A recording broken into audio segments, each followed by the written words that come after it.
As a means of better explaining the relevance and authority of international humanitarian law, or IHL, the International Committee of the Red Cross examined the historical relationship between Africa and IHL as reflected in traditional customs.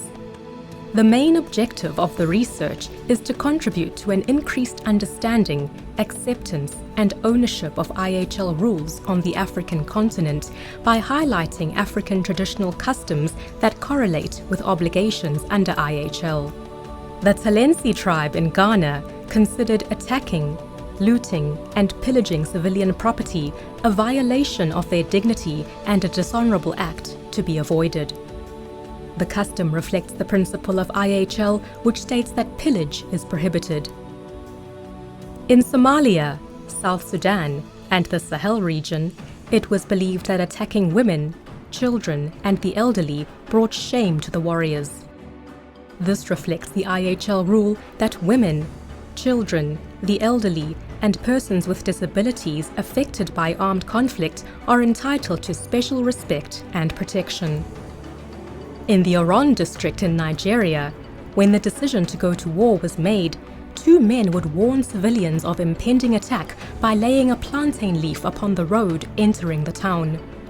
This practice reflects the principle of IHL that effective advanced warning of attacks shall be given.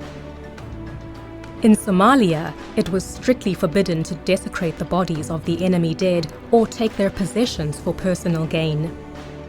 This tradition reflects the principle of IHL, which prohibits the mutilation of dead bodies, as well as the principle of IHL that prevents the dead from being despoiled.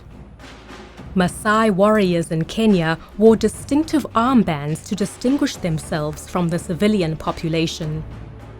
This reflects the principle of IHL, which states that in order to promote the protection of the civilian population, combatants must distinguish themselves. In Somalia, destroying the plains used for cattle grazing or poisoning the wells was strongly disapproved of. Modern-day IHL prohibits attacks on objects indispensable to the survival of the civilian population. In the Sahel region, it was strictly forbidden for Fulani warriors to desecrate sacred places, including tombs of chiefs and ancestors. This reflects the IHL rule that the dead must be disposed of in a respectful manner and their graves respected. In Somalia, it was believed that any act of war that was characterized by excessiveness and brutality would bring divine retribution upon the perpetrator and his offspring. This reflects the IHL rule prohibiting launching an attack in which the incidental loss of civilian life or damage to civilian objects is considered excessive in relation to the anticipated military advantage.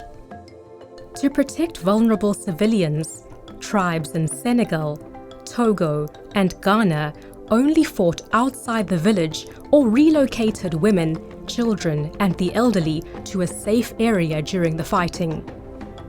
This reflects the IHL rule that parties to an armed conflict may establish neutralized zones to shelter civilians from the effects of hostilities.